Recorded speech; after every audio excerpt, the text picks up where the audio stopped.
కాబట్టి సరస్వత్యా లక్ష్మ్యా విధిహరి సపత్నో విహరతే రతే పాతివ్రత్యం శిథిలయతి రమ్యేన వపుషా. ఎంత డబ్బైనా ఉండొచ్చు, ఎంత చదువుకున్నవాడైనా అవ్వచ్చు, కానీ ఆయన్ని చూస్తే పిల్లలు భయపడతారేమో అన్నంత భయంకరమైన రూపం అనుకోండి, అది కూడా ఇబ్బందే. అట్లా కాకుండా చూడగానే 2 చేతులెత్తి నమస్కరించాలనేటటువంటి పరమ సాత్వికమైన, ప్రసన్నమైన, సౌందర్యవంతమైన రూపాన్ని అమ్మవారు అనుగ్రహిస్తుంది. ఇక్కడ మీరు ఒక్క విషయం గుర్తుపెట్టుకోవాలి, అందము అన్న మాటలోకి రాదు, అందము కాదు. ఎవరిని చూసేటప్పటికీ మీ మనసు ప్రశాంతపడిపోతుందో అటువంటి స్థితిని కల్పిస్తుంది. మీరు చూడండి, ఒక్కొక్కరు వస్తున్నారనుకోండి, వారు వచ్చేటప్పటికే అందరి మనసులు ప్రశాంతపడిపోయి అరిగో ఆయన వచ్చారు అంటారు. అలా అందరూ సంతోషించి, అందరూ ఎదురు చూసి, అందరూ శాంతి పొందేటటువంటి రూపంగా మారాలి అంటే, అంత కీర్తిని పొందాలి అంటే అమ్మవారి అనుగ్రహం ఉండాలి. చంద్రశేఖరేంద్ర సరస్వతి మహాస్వామి వారు ఉంటారు. ఆయన 100 సంవత్సరములు జీవించారు. శతవర్ష శేఖరం. ఒళ్ళంతా ముడతలు పడిపోయి బక్కగా ఉండి ఉరప్పంజరం ఎముకలు ఇలా 1, 2, 3 అని లెక్కెట్టచ్చు. అంత బక్కగా అయిపోయి చీపురు పుల్లలు ఎలా ఉంటాయో అటువంటి కాళ్లతోటి ఇంతంత విభూతి రేఖలు పెట్టుకుని, బొట్టు పెట్టుకుని, తోపుడు బండి చేత్తో పట్టుకుని, సన్యాస ధర్మం పాటించి వాహనాలు ఎక్కి తిరగకుండా కాలినడకన వెడుతూ ఉంటే 2 వైపులా రహదారి మీద వెడుతున్న వాళ్ళు చొక్కాలు బనీన్లు విప్పి రహదారి మీద అడ్డంగా పడి ఆయనకి నమస్కరించేవారు. ఇప్పటికీ మనసు ఏదైనా కొంచెం ఉద్వేగంగా ఉంటే ఆయన చిత్రపటం ముందు నిలబడి ఒక్కసారి ఆయన వంక చూసి నమస్కారం చేస్తే చాలు, మనసు ప్రశాంతంగా అయిపోతుంది.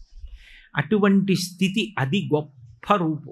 అమ్మ అంటే అందం కాదు, అమ్మ అంటే శాంతి.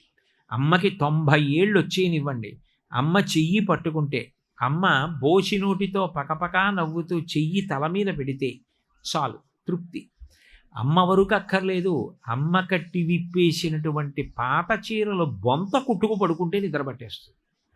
అమ్మ అమ్మే. అమ్మది అందం అంటారా? అమ్మది అందం కాదు, అమ్మది సౌందర్యం. సౌందర్యం అంటే శాంతి.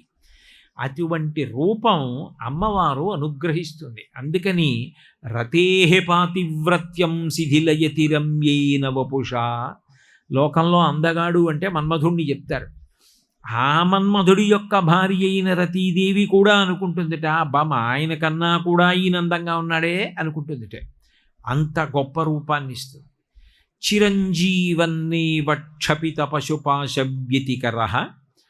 ఎన్ని ఉన్నా, ఎంత సరస్వతీ కటాక్షమున్నా, ఎంత లక్ష్మీ కటాక్షం ఉన్నా, ఎంత గొప్ప రూపున్నా, ఎంత కీర్తి ఉన్నా, ఆయుర్దాయం లేదనుకోండి, ఏమిటి ఉపయోగం? అయ్యో ఆయన తగినంత కాలం బ్రతకలేదంటారు. దీర్ఘాయుష్మంతుడు కావాలి అంటే అటువంటి ఆరోగ్యం ఇచ్చి, అటువంటి ఆయుర్దాయం ఇచ్చి, ప్రమాదములు లేకుండా, ఆపదలు లేకుండా, తిన్నది జీర్ణమవుతూ నిద్రపడుతూ, యాదేవీ సర్వభూతేషు క్షుధారూపేణ సంస్థిత. ఆకలి వెయ్యవలసిన వేళకి ఆకలి వెయ్యాలి. ఆకలి వేసినప్పుడు తినడానికి పదార్థం దొరకాలి. అది పలహారమో పండు మొక్కో ఏదో ఒకటి దొరకాలి. కాబట్టి యాదేవీ సర్వభూతేషు క్షుధారూపేణ సంస్థిత. నమస్తస్యై నమస్తస్యై నమస్తస్యై నమో నమః. అలా ఆకలి వేయకపోతే అది రోగం అని గుర్తు. యాదేవీ సర్వభూతేషు నిద్రారూపేణ సంస్థిత. పడుకుంటే హాయిగా నిద్ర పట్టాలి, ఆ నిద్ర ఆవిడ. యాదేవీ సర్వభూతేషు వృత్తిరూపేణ సంస్థిత.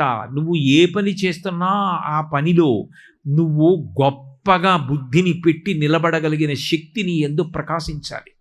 ఆయన ఏదైనా చేస్తే అట్లా చేస్తారనిపించుకోవాలి.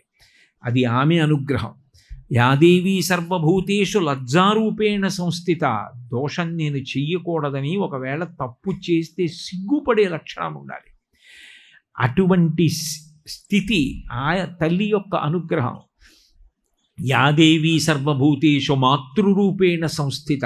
అమ్మరూపంగా ఉన్నది. అది ఏది కానివ్వండి, ఏ ప్రాణి కానివ్వండి, పంది కానివ్వండి, పిల్లి కానివ్వండి, కుక్క కానివ్వండి, ఏదైనా అసలు ఎంత అద్భుతం! తాను పెట్టిన గుడ్డు లోపల పిండం ఉంది, అది పిల్ల అవుతుంది, తాను తల్లి అవుతానని ఎవరు చెప్పారు? ఒక పక్షి 2 కాళ్లతో నడిచి వచ్చి తన కడుపు యొక్క అడుగు భాగాన్ని ఆ గుడ్డు యొక్క పెంకుకు తగల్చి కన్నులు మూసుకొని అలాగే కూర్చుని బరువంతా దాని మీద పెడితే గుడ్డు పెంకు పగిలిపోతుందని బరువు తగలకుండా కూర్చుని పొదగబడిన గుడ్డులోంచి పిల్ల వస్తే ఆ పిల్లకి తాను తినకుండా ముందు తెచ్చి అన్నం పెట్టి పోషించి పెద్ద చేసి రెక్కలొచ్చి పిల్ల ఎగిరిపోయే వరకు కాపాడుతోందంటే అన్ని భూతముల యందు ఉన్నటువంటి మాతృరూపం ఆ తల్లియే.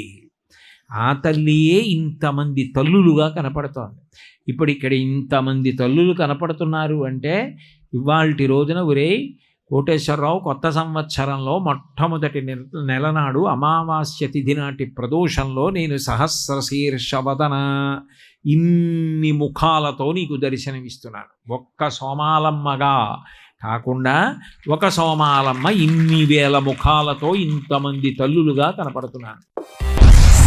Please like and subscribe Eagle Videos.